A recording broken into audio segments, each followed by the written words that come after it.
Well, the NATO summit presents a huge opportunity to take America's temperature on the White House and its approach to foreign policy. And it's also going to serve as a key moment for President Biden, whose campaign for a second term, of course, under heavy scrutiny right now. Well, let's bring into this conversation Annalyse Keller, Republican strategist and partner at 7 Letter, a strategic communications firm. Annalyse, thanks so much for coming on with us. So we know that the president is going to give a speech, make some remarks to other world leaders at 5 o'clock. He has this big press conference scheduled for tomorrow.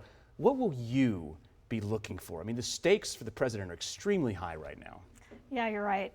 The stakes are incredibly high for Biden. He's got to last the week. He's made it through Monday and Tuesday, which were incredibly important when Congress came back into session.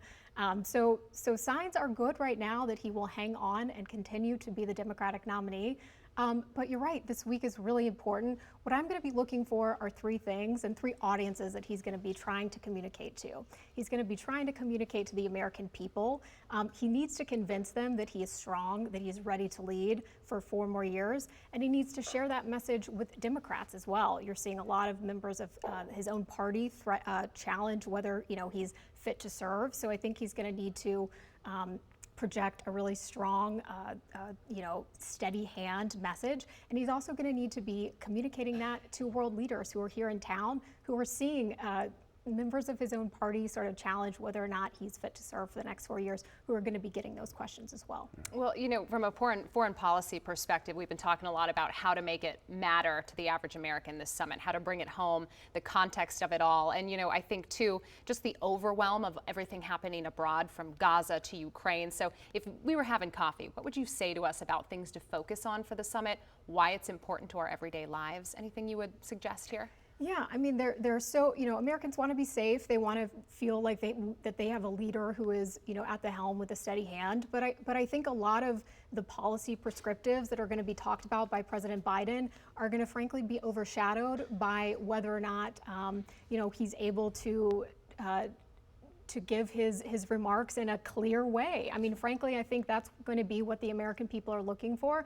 I think his debate performance shook the confidence of a lot of Americans in our president. And I think they need to see someone, it's really going to be a lot about how he's presenting and how he, is able to communicate that message of strength through his leadership. We've seen that in the coverage today. I mean, the concerns about the president are truly, I don't think it's too overwhelming to say overshadowing the summit Absolutely. right now. But I want to ask you about this. When it comes to the campaign, the differences between President Biden and former President Trump and their approach to NATO, they couldn't be more stark. So we talked to Georgetown University professor Michelle Goodwin and also local Congressman Democrat Jerry Connolly about what would happen if Trump was reelected and how that would affect NATO. Let's listen to their comments, and I'd like to get your take on the back end of this.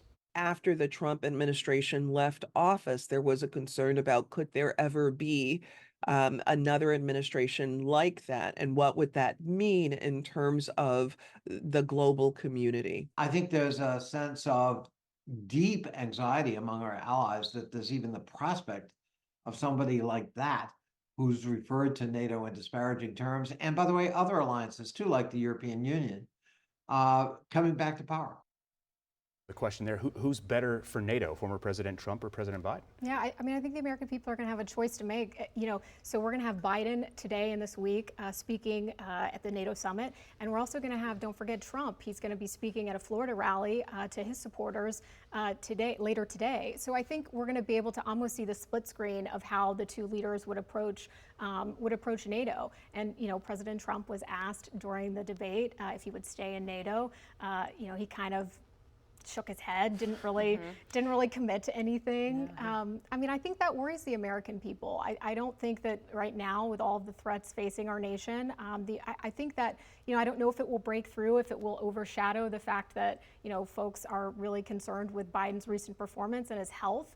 But I do think it's a real concern that should matter. But we've heard, Trump call NATO obsolete, threatened to pull out in the past from the alliance. I did want to pivot here quickly because we are just days away from former President Trump Trump announcing a VP pick. And of course, you know, the buzz is who is it going to be? And I wanted to ask you, is there any chance, or what your feelers are saying about if it could be Governor Glenn Youngkin out of Virginia? We saw Donald Trump campaigning down in Virginia recently with Youngkin by his side. He'd be a dark horse pick. Yeah, a very dark horse.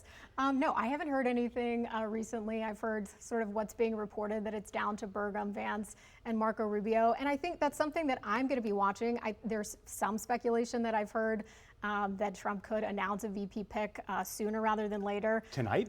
Tonight, perhaps. I've heard. I would encourage their camp to continue being disciplined and stay quiet and sort of let the Biden chaos play out this week.